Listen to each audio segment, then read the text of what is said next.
mình tất toàn cái ta nó chụp tế quá gì chứ Nhìn nó chế đó. này mà là đâu Đây khủng nó chế lực chế bé à, nên nó chế ổn là. có cản tao cũng có xíu Mua xí được. mua xíu mình đi mua Xây mua lại nhỉ. và lại từ nè Mua định phục đấy. Nguyên nhiên là mà cũng ăn tiền nè cả những cái nhiên đó thật là việc tao mà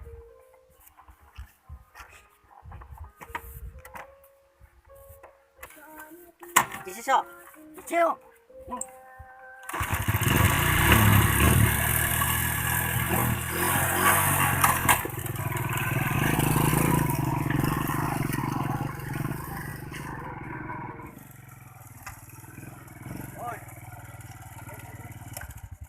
nhà mới nút ta nói chỉ bỏ tốt từ như tôi này nó Chả ơi, tham mua à.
Con nhà lấy cho đã lâu chưa?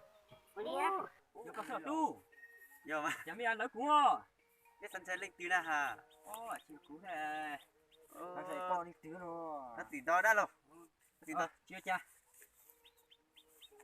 má chỉ xe là có tỷ nữa Chưa cha. Như thế này, có phải chưa cha.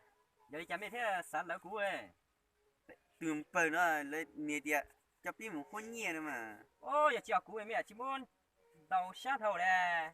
Như thoát gì nữa. nó Chỉ đúng một tòa sọ lấy nữa mẹ cho à. Oli nó. Chỉ sát xỉu đây giờ tỷ đó rồi chưa cha. tất kia con nhẹ nữa Nhưng mà chỉ thế. Đây cái mù nữa. Nhưng mù nhẹ nhé. con ơi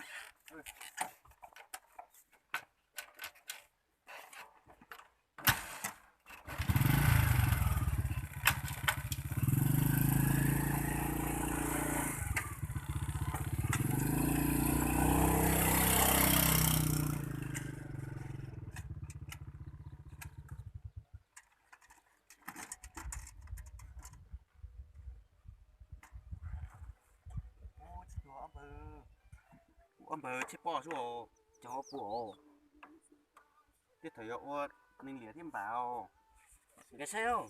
ô chuyện này sao đấy của chị tôi tìa cho nó một con thôi yếu sâu này kể luôn cái lót chết rồi Mà nó muốn à?